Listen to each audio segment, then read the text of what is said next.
Hi everyone, welcome to S exams adda current affairs. రోజులాగానే మళ్ళీ మనం కలుస్తున్నాం కరెంట్ అఫైర్స్లో భాగంగా. అందరికీ గుడ్ ఈవినింగ్ అండి. ఈరోజు మనము ఆగస్టు 7వ తారీఖు ఉన్నటువంటి కరెంట్ అఫైర్స్ని డిస్కస్ చేద్దాం.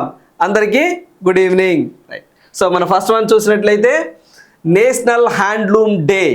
సో మనము ఈరోజు నేషనల్ హ్యాండ్లూమ్ డే 2025. సో ఈ డే ఎప్పుడు సార్ అంటే ఆగస్ట్ 7వ తారీఖు అండి.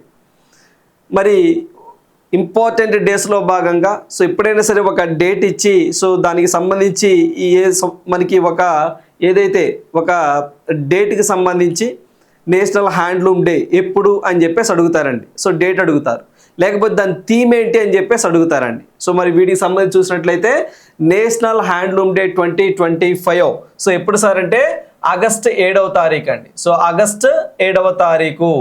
అదేవిధంగా మరి దీని యొక్క థీమ్ ఏంటి సార్ అంటే మై హ్యాండ్లూమ్ మై ప్రైడ్ అని చెప్పేసి అంటాం. సో మరి దీని యొక్క థీమ్ ఏంటి సార్ అంటే మై హ్యాండ్లూమ్ మై ప్రైడ్ అని చెప్పేసి అంటామండి. మై ప్రైడ్ అని చెప్పేసి అంటాం. సో అయితే ఏదైతే ఈ యొక్క వస్త్ర పరిశ్రమను ఓకేనండి, టెక్స్టైల్ అని చెప్పేసి అంటాం, వస్త్ర పరిశ్రమను ఏదైతే అభివృద్ధి చేయడంలో భాగంగా ఈ డేని సెలబ్రేట్ చేస్తూ ఉంటారు. అయితే మనము ఒకసారి హిస్టరీలో చూసినట్లయితే సో మనకి ఈ యొక్క ఏదైతే హ్యాండ్లూమ్ డేకి సంబంధించి ఈ యొక్క హ్యాండ్లూమ్ అనేది కీ రోల్ ప్లే చేసిందండి. మరి ఈ యొక్క ఏదైతే మనకి స్వదేశీ మూమెంట్ ఉంటుందో సో మనకి స్వదేశీ మూమెంట్ ఏదైతే ఉంటుందో స్వదేశీ మూమెంట్ అని చెప్పేసి అంటామండి. సో ఈ యొక్క స్వదేశీ మూమెంట్లో కీ రోల్ను ప్లే చేయడం జరిగింది. మూమెంట్లో కీ రోల్ ప్లే చేయటం జరిగింది. మూమెంట్లో కీ రోల్. సో అయితే ఈ యొక్క స్వదేశీ మూమెంట్ అనేది ఎప్పుడు సార్ అంటే 1905 ఆగస్ట్ 7వ తారీఖున ఈ యొక్క స్వదేశీ మూమెంట్ అనేది జరగడం జరిగింది. సో ఆ టైంలో ఏదైతే భారతీయ వస్త్రాలని ధరించండి సో ఇలాంటివి బాగా ఊపందుకోవడం జరిగింది. సో స్వదేశీ మూమెంట్ ఎప్పుడు వచ్చిందని చెప్పేసి కూడా అడుగుతారు. 1905 ఆగస్టు 7వ తారీఖున. సో ఇది ఒక పాయింట్. అదేవిధంగా ఈ డేని 2015 నుంచి సెలబ్రేట్ చేసుకోవాలి అని చెప్పేసి అఫీషియల్గా డిక్లేర్ చేయడం జరిగిందండి. సో మోడీ గారి పిఎం అయిన తర్వాతనే నేషనల్ హ్యాండ్లూమ్ డే సో ఇది 2015 నుంచి చేస్తున్నాం. ఇది 11th ఎడిషన్ అండి. సో మరి ఈ సంవత్సరం యొక్క హ్యాండ్లూమ్కి సంబంధించి 11th ఎడిషన్ అని చెప్పేసి అంటాం. సో ఏదైతే మనకి మన భారతదేశంలో దగ్గరగా ఈ యొక్క హ్యాండ్లూమ్ సెక్టార్ మీద అంటే టెక్స్టైల్ సెక్టార్ మీద ఆధారపడిన వారు దాదాపుగా 35 లక్షల మంది ఉన్నారట. సో వాళ్ళ వెల్ఫేర్కి సంబంధించి అదేవిధంగా వాళ్ళు సమాజానికి ఏ విధంగా ఈ యొక్క హ్యాండ్లూమ్ ద్వారా సేవ చేస్తూ ఉన్నారు, సో వాటి యొక్క ఇంపార్టెన్స్ ఏంటి, ఇవన్నీ కూడా ప్రజలకు తెలియచేయడం కోసము ఈ డేని సెలబ్రేట్ చేస్తూ ఉంటారు. సో ఇక్కడ గుర్తుంచుకుని మెయిన్గా డే ఎప్పుడు, దాని యొక్క థీమ్ ఏంటి. సో ఎందుకైనా మంచిది స్వదేశీ మూమెంట్. సో ఇది ఎప్పుడు వచ్చింది, ఆ టైంలో హ్యాండ్లూమ్ అనేది బాగా కీ రోల్ ప్లే చేయడం జరిగింది. రైట్, సో నెక్స్ట్ వన్ చూడండి.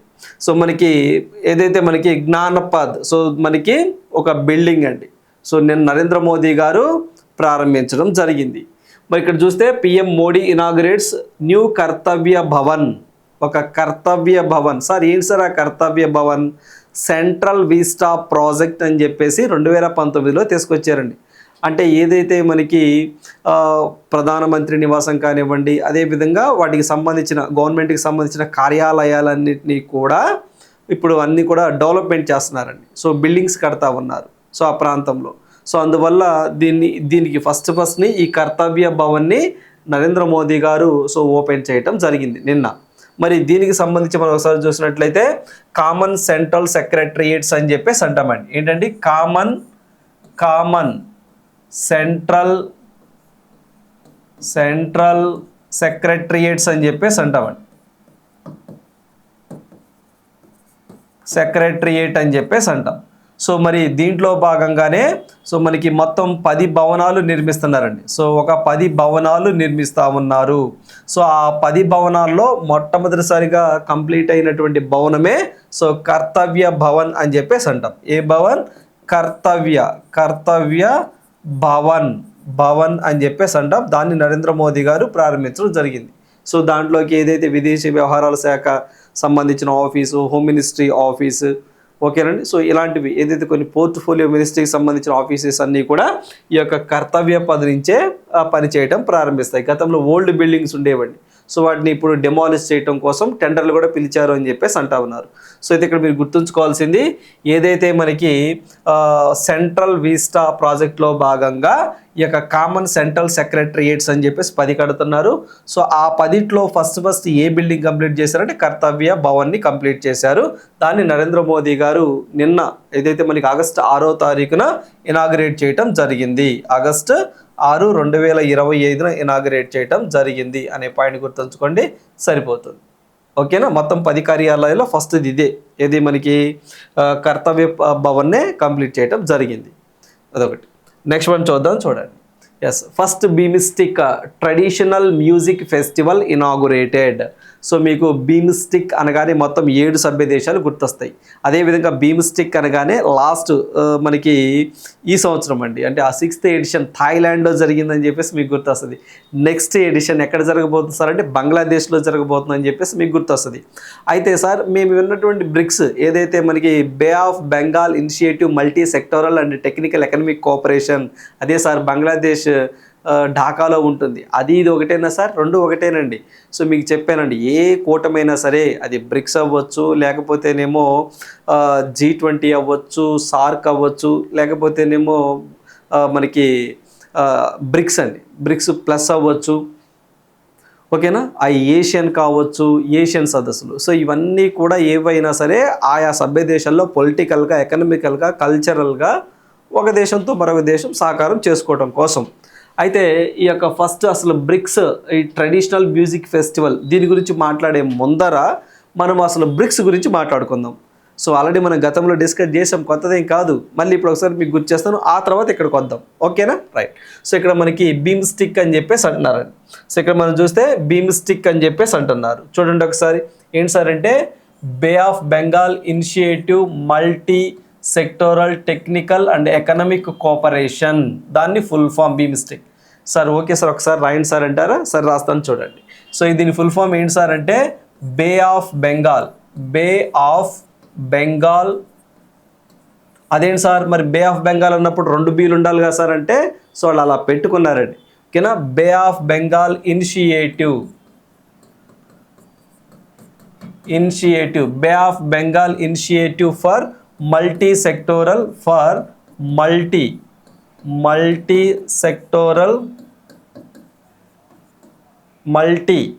Sectoral technical and economic cooperation,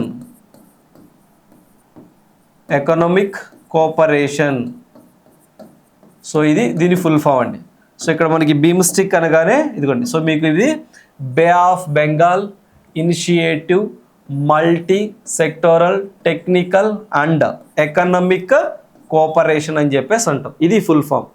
so మొత్తం దీంట్లో ఉన్నటువంటి సభ్య దేశాల సంఖ్య 7 ఉంటాయండి మొత్తం. సో దీన్ని ఎప్పుడు ఏర్పాటు చేశారో చూద్దాం. సో దీన్ని 1997లో ఏర్పాటు చేశారు. సో బ్యాంకాంగ్ డిక్లరేషన్ ప్రకారం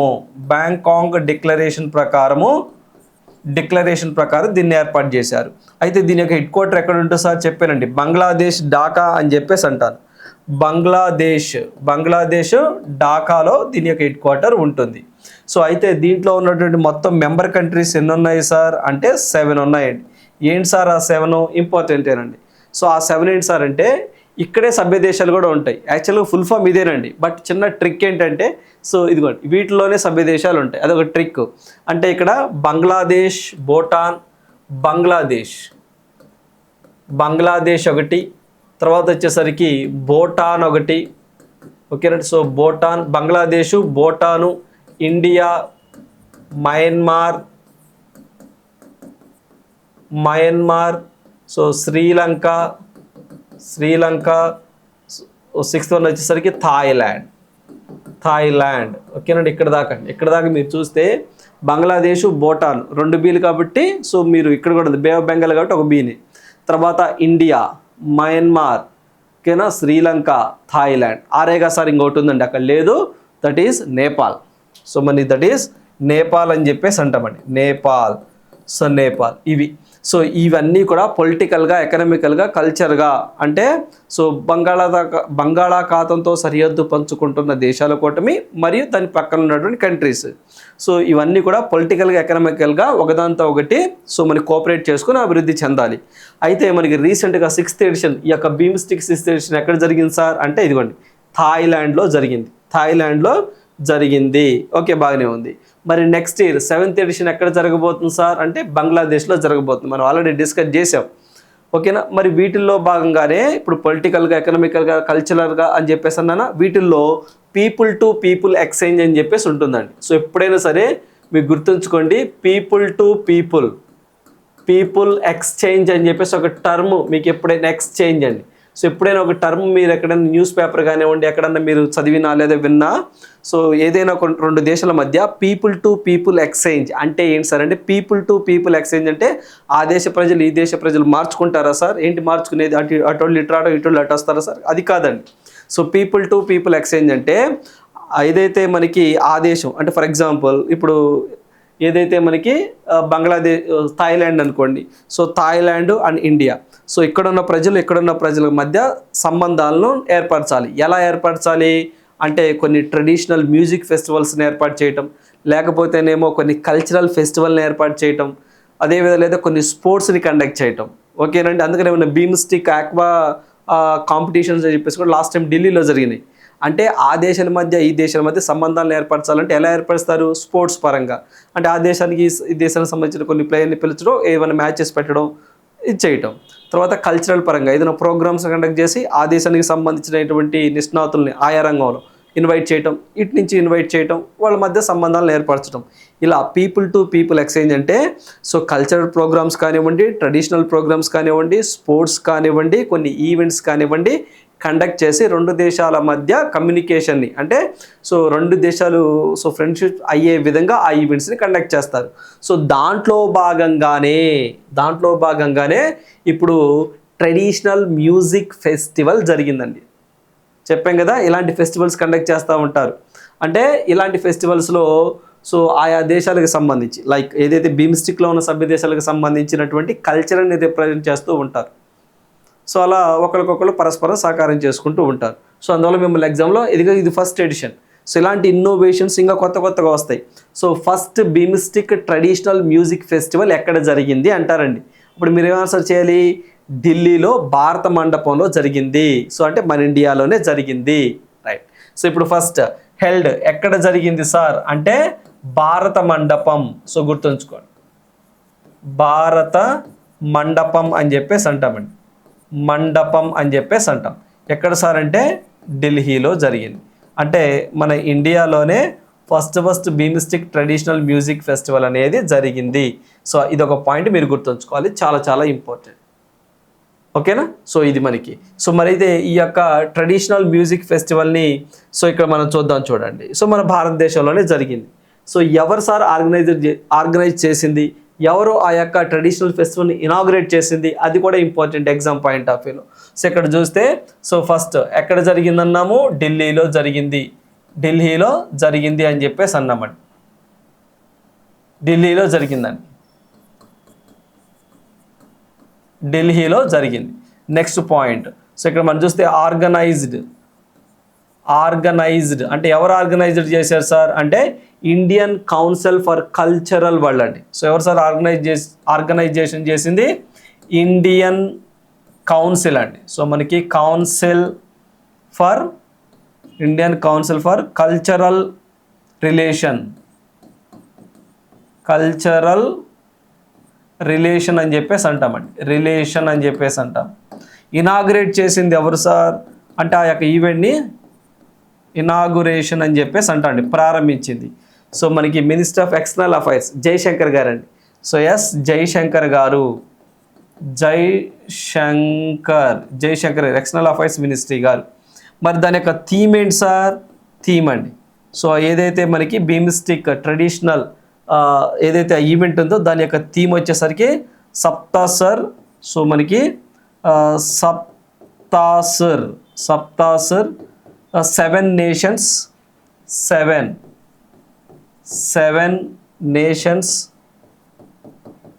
seven nations one melody, seven nation one melody, one melody అనేటువంటి థీమ్తో ఈ యొక్క ఈవెంట్ని కండక్ట్ చేశారు. చాలండి. సో మీకు చూడండి, ఇప్పుడు దీనికి సంబంధించి first బీమ్స్టిక్ traditional music festival inaugurated ఎక్కడ ప్రారంభించారు? భారత మండపంలోని, మన భారతదేశంలోనే భారత మండపం ఢిల్లీలో ప్రారంభించారు. First point. రెండో పాయింట్, ఎవరు దీన్ని కండక్ట్ చేశారు అంటే Indian council for cultural relation. రెండో పాయింట్. మూడో పాయింట్, ఎవరు ఇనాగరేట్ చేశారు, ప్రారంభించింది ఎక్స్టర్నల్ అఫైర్స్ జయశంకర్ గారు. నాలుగో పాయింట్, సో దాన్ని ఏ థీమ్తో ఆ యొక్క ఈవెంట్ కండక్ట్ చేశారంటే సప్తాషర్, హిందీ ఈవెంట్. సో హిందీ పెట్టుకున్నారా, సప్తాషర్ సెవెన్ నేషన్స్ వన్ మెలోడీ అనే థీమ్తో దాన్ని కండక్ట్ చేశారు. ఇది కరెంట్ అఫైర్. స్టాటిక్ పార్ట్ ఏంటి, అసలు బీమ్స్టిక్ అంటే ఏంటి చూడండి. సో ఈ రెండింటిని లింక్ చేసుకొని చదువుకోండి, ఖచ్చితంగా ఒక మార్క్ ఎక్స్పెక్ట్ చేయొచ్చు. రైట్. సో నెక్స్ట్ వన్ చూద్దాం. చూడండి, సో చూసినట్లయితే రైస్ ఫోర్టిఫికేషన్ అని చెప్పేసి వచ్చిందని చూడండి. Supply chain management, rice fortification. Sir rice fortification అంటే ఏంటి? సో ఏదైతే మనకి బలవర్ధకరమైనటువంటి అంటే బాగా పోషకాలు ఉన్నటువంటి బియ్యాన్ని అందచేయటం అని చెప్పేసి అంటామండి. అంటే ఇప్పుడు కామన్గా బియ్యం ఉంటాయి చూసారా, దాన్ని పిండి చేస్తారండి ఫస్ట్. ఆ పిండి చేసి దాంట్లో ఫోలిక్ యాసిడ్ అని, ఓకేనండి, విటమిన్లని, తర్వాత వచ్చేసరికి మినరల్స్ అని అవన్నీ యాడ్ చేసి, ఓకేనా, జస్ట్ చిన్న చిన్న మళ్ళీ వాటిని చిన్న లైక్ దట్, సో ఒక పొడిలాగా లేకపోతే ఒక చిన్న బియ్యంలాగా వచ్చి తయారు చేస్తారండి. చేసి 1 క్వింటా బియ్యంలో 1 కేజీ కలుపుతారండి వీటిని.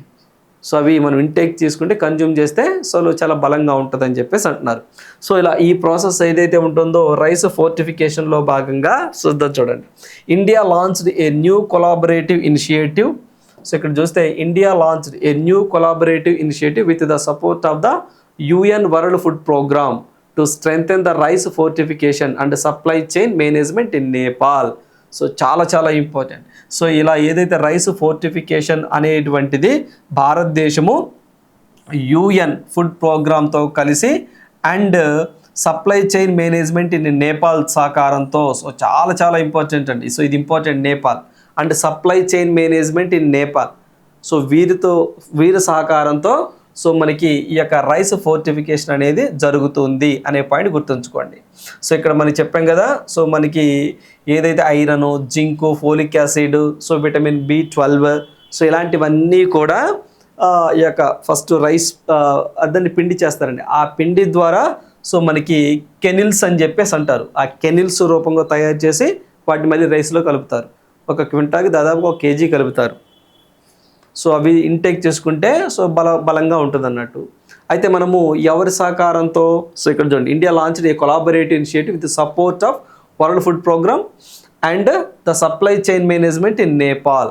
సో ఈ నేపాల్ అనేది బాగా గుర్తుంచుకోండి. సో వాళ్ళ సహకారంతో this initiative is part of India UN global capacity building initiative launched in August 1, 2025 by the minister of external affairs government of India. So మనం ఇప్పుడు చూడండి, కొన్ని దేశాలకి మనము ఫర్ ఎగ్జాంపుల్ గాజాలో అండి, సో మనకి పలస్తీనా గాజాలో అక్కడ బాగా ఆహార కొరత ఉంది. సో అలాంటి ప్రదేశాల్లో మనం కొంత ఫుడ్ సప్లై చేస్తున్నాం అనుకోండి, ఆ ఫుడ్ సప్లై చేసేది ఎలా చేయాలి, ఇదిగోండి ఇలా ఫోర్టిఫికేషన్ రైస్. సో ఈ ప్రాసెస్లో సో మనకి సప్లై చైన్ మేనేజ్మెంట్ నేపాల్ సహకారం కూడా మనం తీసుకున్నామని చెప్పేసి అంటున్నారు.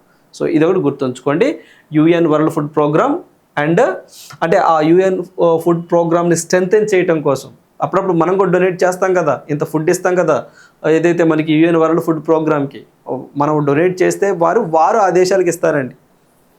ఓకే, ఆ ప్రాసెస్లో మనము ఈ యొక్క Nepal supply chain management in Nepal సహకారం కూడా తీసుకున్నామని చెప్పేసి అంటున్నారు. సో గుర్తుంచుకోండి, నేపాల్ అనేది ఇక్కడ ఇంపార్టెంట్.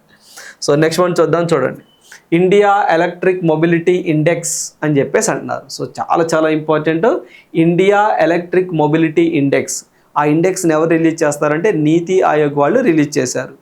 మరి ఏం చెప్పారు, Niti Aayog launched India's electric mobility index Vigyan Bhavan in ఢిల్లీలో. మరి ఏ రాష్ట్రాలలో అదేవిధంగా ఎలక్ట్రిక్ మొబిలిటీ అడాప్షన్. సో మన భారతదేశంలో ఉన్నటువంటి 8 రాష్ట్రాలు 8 కేంద్రపాలిత ప్రాంతాలు 28 రాష్ట్రాలలో ఈ యొక్క విద్యుత్ వాహనాల తయారీ ఎలా ఉంది, వాటి యొక్క అడాప్షన్ ఎలా ఉంది అని చెప్పేసి వీళ్ళు ఒక రిపోర్ట్ని విడుదల చేశారు. మరి దాని ప్రకారం ఒకసారి మనం చూసినట్లయితే ఇక్కడ చూడండి, so NITI Aayog launched India electric mobility index along with its reports ఆ టైటిల్ పెట్టారండి. దాని టైటిల్కి ఏం పెట్టారు సార్ అంటే so $200 billion opportunity electric vehicles in India.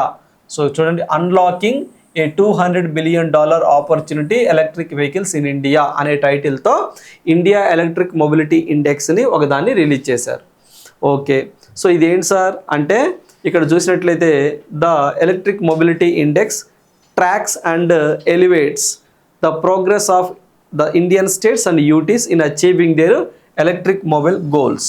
అంటే అసలు ఈ యొక్క విద్యుత్ వాహనాలను తయారు చేయడంలో ఆయా రాష్ట్రాల పనితీరు ఎలా ఉంది, ఆయా కేంద్ర పాలిత ప్రాంతాల పనితీరు ఎలా ఉంది అని ముదింపు చేశారు, క్యాలిక్యులేట్ చేశారు. అదేవిధంగా 16 ఇండికేటర్స్ని బేస్ చేసుకొని సో 3 థీమ్స్తో ఈ యొక్క ఇండెక్స్ని రిలీజ్ చేశారు. రైట్, సో ఇండికేటర్స్ ఏంటంటే 16 ఇండికేటర్స్. సో ప్రధానంగా వాటిల్లో ఇందులో మీకు చెప్పాం కదా ఒక 3 థీమ్స్తో. సో మెయిన్ ఆ థీమ్స్ 3 గుర్తుంచుకోండి. సో ట్రాన్స్పోర్ట్ ఎలక్ట్రిఫికేషన్ ప్రోగ్రెస్ ఎలా ఉంది అని చెప్పేసి, అదేవిధంగా ఛార్జింగ్ ఇన్ఫ్రాస్ట్రక్చర్ రెడీనెస్ ఎలా ఉంది, అదేనండి ఛార్జింగ్ స్టేషన్స్ ఎలా ఉన్నాయి, అదేవిధంగా electrical vehicle research and innovation status ఎలా ఉంది. సో అంటే ఆ రాష్ట్రంలో రీసెర్చ్ అండ్ ఇన్నోవేషన్ స్టేటస్ ఎలా ఉంది, ఓకేనండి. అంటే రీసెర్చ్ ఎలాంటి విద్యుత్ వాహనాలు తయారు చేయాలి, ఏ టైప్ ఆఫ్ చేయాలి, వాటి మీద రీసెర్చ్ చేయటం. ఇంకొకటి ఛార్జింగ్ స్టేషన్స్ చెప్పాం కదా మనం, ఏదైతే మన పిఎం ఈ డ్రైవ్ కింద ఓకేనండి 72,000 ఛార్జింగ్ స్టేషన్స్ని 20,000 కోట్లతో తీసుకురాబోతున్నారని చెప్పాము. రేపు ఫ్యూచర్లో పెట్రోల్ బంకులు కనపడవండి, ఛార్జింగ్ స్టేషన్సే కనపడతాయి, ఛార్జింగ్ పెట్టుకోవడం వెళ్ళడం. సో అలాంటివి ఎలా ఆ రాష్ట్రంలో ఉన్నాయి. అదేవిధంగా electrification progress, transport electrification progress. So మరి వాటిని ఎలా అడాప్ట్ చేసుకున్నారు అంటే మరి ప్రజలు ఎంత యాక్సెస్ ఉంది, సో వీటిని బేస్ చేసుకొని సో 0 to 100 స్కేల్ రేటింగ్ ఇస్తారు. ఓకేనా, ఓవరాల్గా ఆయా రాష్ట్రంలో ఈ విద్యుత్ వాహనాల పరిస్థితి ఏంటి అనే దాని మీద. రైట్, సో అయితే ఇప్పుడు మరి చూసినట్లయితే మనకి ఇక్కడ ఫ్రంట్ రన్నర్స్ కింద, సో ఫ్రంట్ రన్నర్స్ కింద 100 స్కోర్ అన్నామా. సో మనకి 65 నుంచి 99 ఈ మధ్య ఉన్నట్టు ఫస్ట్ ప్లేస్ ఏముంది సార్ అంటే ఢిల్లీ ఉంది, గుర్తుంచుకోండి. సో ఫ్రంట్ రన్నర్స్లో ఫస్ట్ ఢిల్లీ ఉంది, ఆ తర్వాత మహారాష్ట్ర ఉంది, తర్వాత చండీగఢ్ ఉంది. సో మీరు గుర్తుంచుకోవాల్సింది ఫ్రంట్ రన్నర్స్లో ఏ రాష్ట్రాలు ఉన్నాయి అంటారు, ఢిల్లీ, మహారాష్ట్ర, చండీగఢ్ అయిపోయింది. పెర్ఫార్మర్స్లో ఇది పర్లా యావరేజ్ అన్నట్టు, దాంట్లో కర్ణాటక, తమిళనాడు, హర్యానా టాప్ 3 స్టేట్స్గా ఉన్నాయి. తర్వాత యాస్పిరెంట్స్ అని చెప్పేసి అంటామండి. సో మిగతా రిమైనింగ్ స్టేట్స్ అన్నీ కూడా ఓకేనా. So like Odisha, Rajasthan, Uttar Pradesh, Ladakh, Andhra Pradesh, okay Telangana. So ఇవన్నీ కూడా యాస్పిరెంట్ కేటగిరీలో ఉన్నాయి. సో మిమ్మల్ని ఎగ్జామ్లో అడిగితే చూడండి, gun short question, no doubt about that. ఏంటి సార్ అంటే ఈ యొక్క నీతి ఆయోగ్ రిలీజ్ చేసినటువంటి ఇండియా ఎలక్ట్రిక్ మొబిలిటీ ఇండెక్స్, ఈ యొక్క ఇండెక్స్ని ఎవరు రిలీజ్ చేశారంటారు, నీతి ఆయోగ్. మరి ఆ ఇండెక్స్లో భాగంగా సో మనకి ఫ్రంట్ రన్నర్ కేటగిరీలో ఉన్నటువంటి టాప్ 3 స్టేట్స్ ఏంటి అంటారు అన్నప్పుడు ఢిల్లీ, మహారాష్ట్ర, చండీగఢ్.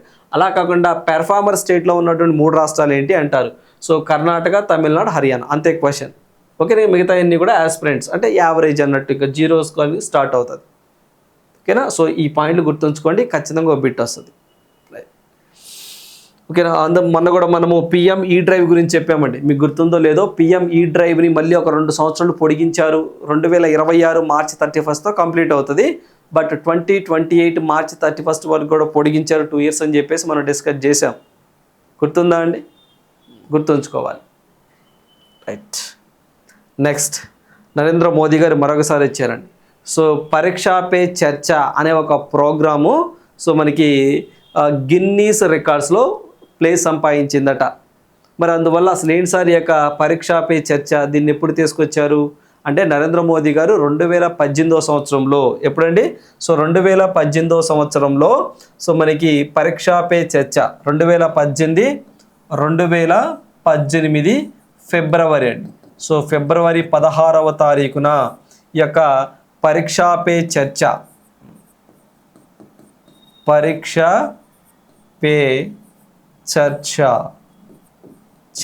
అనే ఒక కార్యక్రమాన్ని తీసుకొచ్చారు. మరి ఇప్పుడు ఎందుకు సార్ వార్తల్లోకి వచ్చింది సార్ అంటే సో ఇది మనకి ఏదైతే నరేంద్ర మోదీ గారు డైరెక్ట్గా మీట్ అవుతారండి స్కాలర్స్తో, స్టూడెంట్స్తో, కొంతమంది ప్రముఖ వ్యక్తులతో, ఓకేనండి రీసెర్చర్స్తో, ఇలాంటి వాళ్ళతో డైరెక్ట్గా మీట్ అవుతారు. అయితే ఆ మీట్ అయ్యే ముందర ఎలా మీట్ అవుతారు?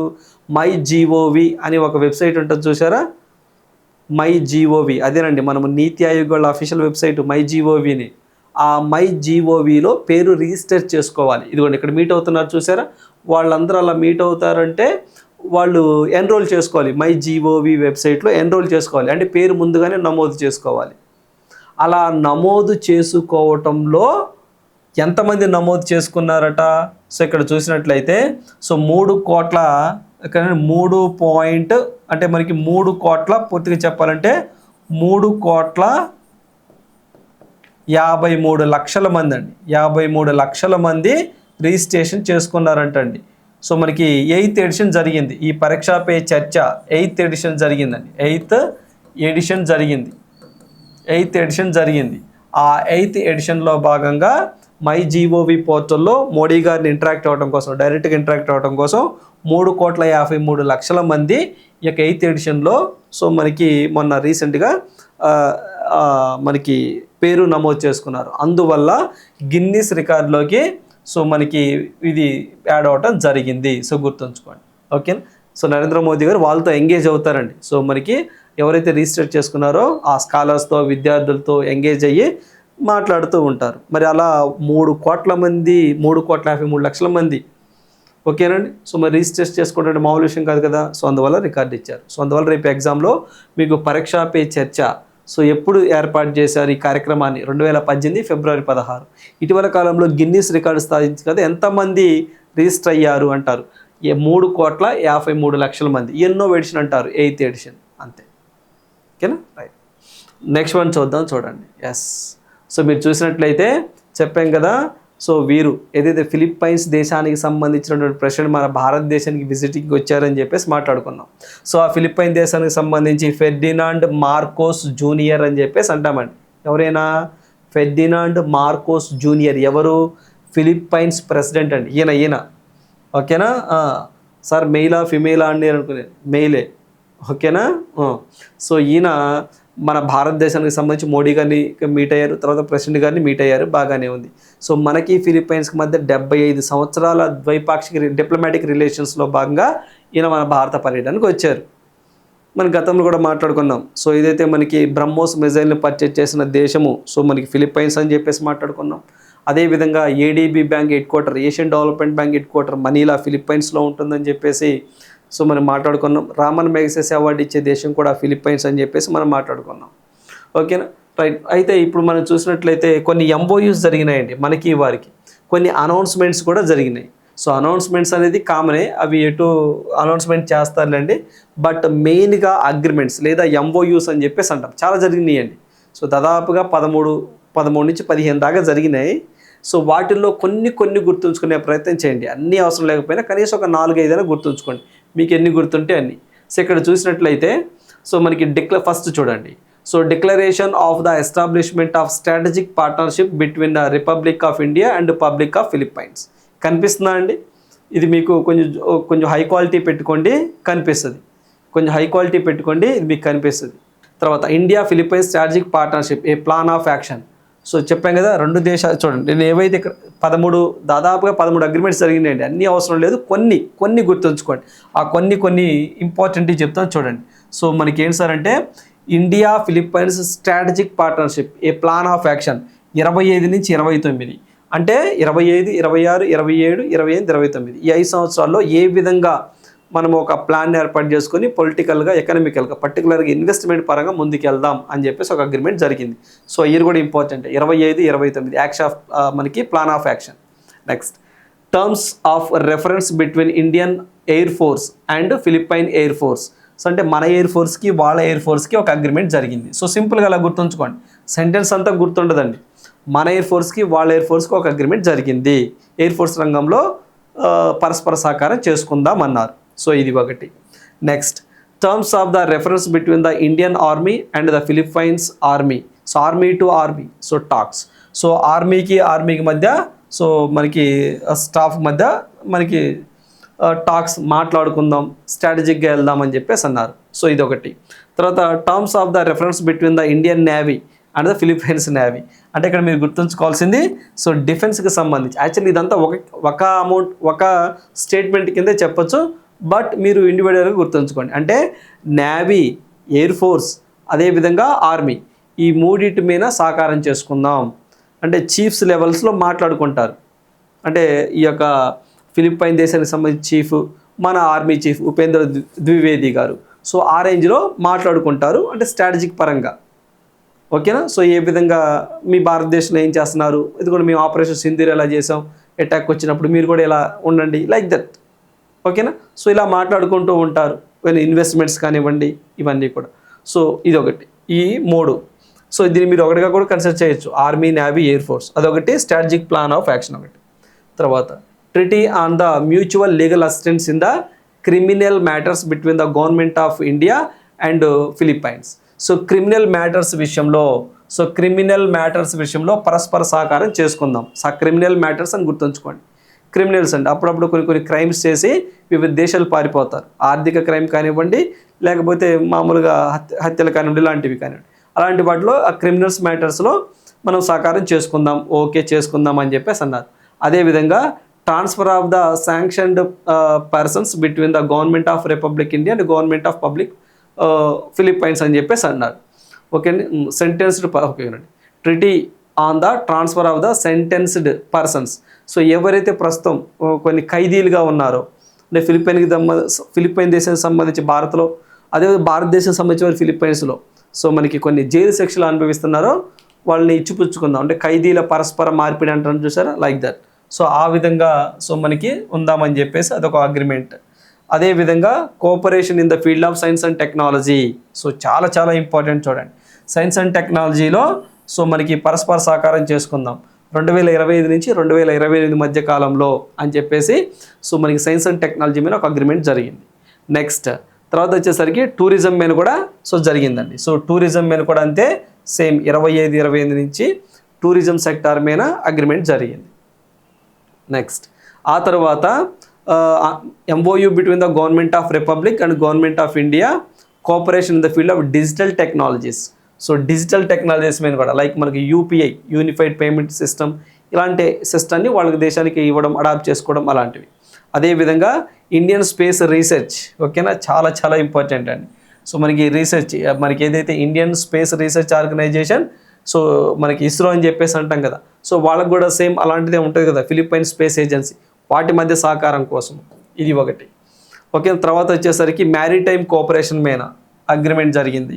తర్వాత వచ్చేసరికి కల్చరల్ ఎక్స్చేంజ్ మీద చెప్పాను కదా, కల్చరల్ ఎక్స్చేంజ్ ప్రోగ్రామ్స్ అంటే కొన్ని ఈవెంట్స్ కండక్ట్ చేస్తూ ఉంటారు. ఓకే. అంటే మన భారతదేశంలో వారు కొంతమంది అక్కడ కొన్ని ఈవెంట్స్ కండక్ట్ చేస్తారు, ఫిలిప్పైన్ దేశం వారు వచ్చి మన భారతదేశం కొన్ని కండక్ట్ చేస్తారు. అలా కల్చరల్గా రెండు దేశాల మధ్య సంబంధాలను ఏర్పరచడం. చూడండి మొత్తం 13 అగ్రిమెంట్స్. సో వాటిల్లో సింపులే, మీరు మ్యాక్సిమం 13 గుర్తుంచుకున్న ఇబ్బంది లేదు, బట్ మీరు ఎన్ని గుర్తుంచుకుంటే అన్ని. సో సింపుల్ అండి చూడండి. So first plan of action ఎప్పుడు దాకా 29 దాకా, 25 నుంచి ఫస్ట్ పాయింట్. ఈ 3 పాయింట్లు ఒకటిగా కన్సిడర్ చేసుకోండి. మామూలుగా ఇండివిజువల్గానే ఓకే మీ ఇష్టం. So air force, army, navy మొత్తం 5 వచ్చినాయి. ఓకేనా. సో మొత్తము సో అది తీసేసిన. సో ఇక్కడ మనకి ఇంపార్టెంట్ ఇవ్వండి.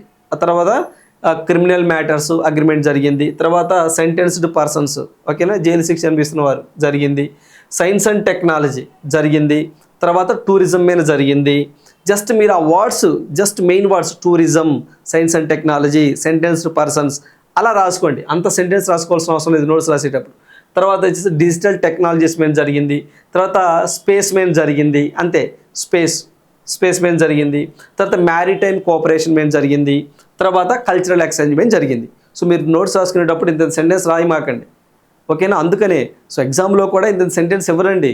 సో జస్ట్ అగ్రిమెంట్లో సో మనకి కల్చరల్ ఎక్స్చేంజ్, తర్వాత మ్యారిటైమ్ కోఆపరేషన్, తర్వాత స్పేస్ రీసెర్చ్, డిజిటల్ టెక్నాలజీస్, ఓకేనా, అలా ఓకే. తర్వాత tourism, science and technology, transferred sentence, criminal matters, ఓకేనా. ఇక్కడ డిఫెన్స్ అని చెప్పేసి పెట్టుకోవచ్చు, ఇక్కడ ఇబ్బంది లేదు. 3 త్రివిధ దళాలకు సంబంధించి యాక్షన్ ప్లాన్.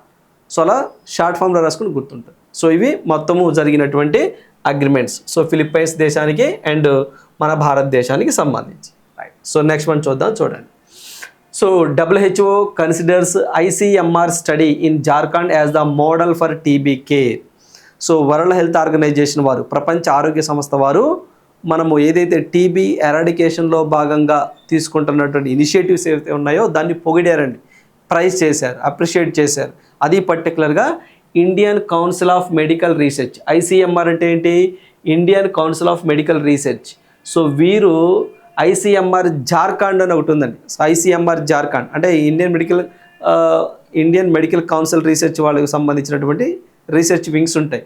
సో ఇలా Indian council of medical research Jharkhand, so దీనికి సంబంధించి ఏంటంటే ఇది Indian council of medical research Jharkhand. So ఈ యొక్క సెంటర్లో వాళ్ళు టీబీ ఎరాడికేషన్ కోసం తీసుకుంటున్నటువంటి నిర్ణయాలండి. సో మనకి టీబీ ఎరాడికేషన్, టీబీ అంటే ఏంటి? క్షయ అండి.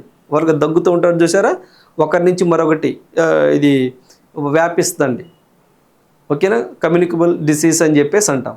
సో ఈ టీబీని ఎరాడికేట్ చేయటం కోసము అక్కడ ICMR వాళ్ళు చేస్తున్నటువంటి స్టడీ ఏదైతే ఉందో, రీసెర్చ్ ఏదైతే ఉందో అది చాలా బాగుంది అని చెప్పేసి WHO వాళ్ళు పొగిడారు, కన్సిడర్ చేశారు. చూడండి, అంటే వాళ్ళకి ఎటువంటి వాతావరణం ఉండాలి, ఎటువంటి ఇమ్యునైజేషన్ కోసం వాళ్ళకి ఏం చేయాలి అని చెప్పేసి రీసెర్చ్ చేస్తున్నారు.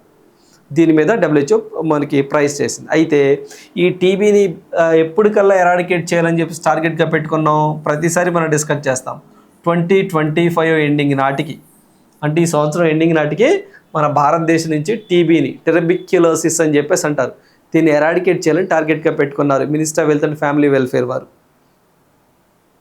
ఓకేనా, సో ఇది గుర్తుంచుకోండి. రేపు మీకు ఎగ్జామ్లో WHO వారు ఇటీవల కాలంలో మనకి అంటే పొగిడారు ఏదైతే కన్సిడర్గా, మనకి ఎక్కడా అని అడుగుతారండి. ICMR జార్ఖండ్ అండి, అది important. Indian council of medical research Jharkhand అని చెప్పేసి అంటాం.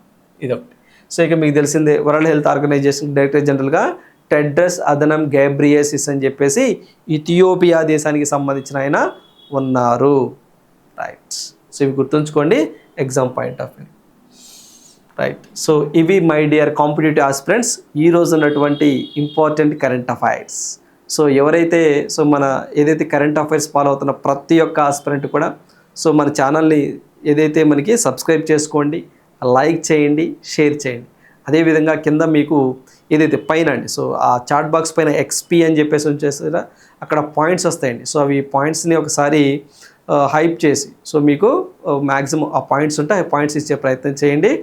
మీలాంటి ఆస్పిరెంట్స్కి మన వీడియోస్ అనేవి వెళ్తాయి. Thank you, all the best. రేపటి లైవ్ సెషన్లో మళ్ళీ మీట్ అవుదాం. Thank you.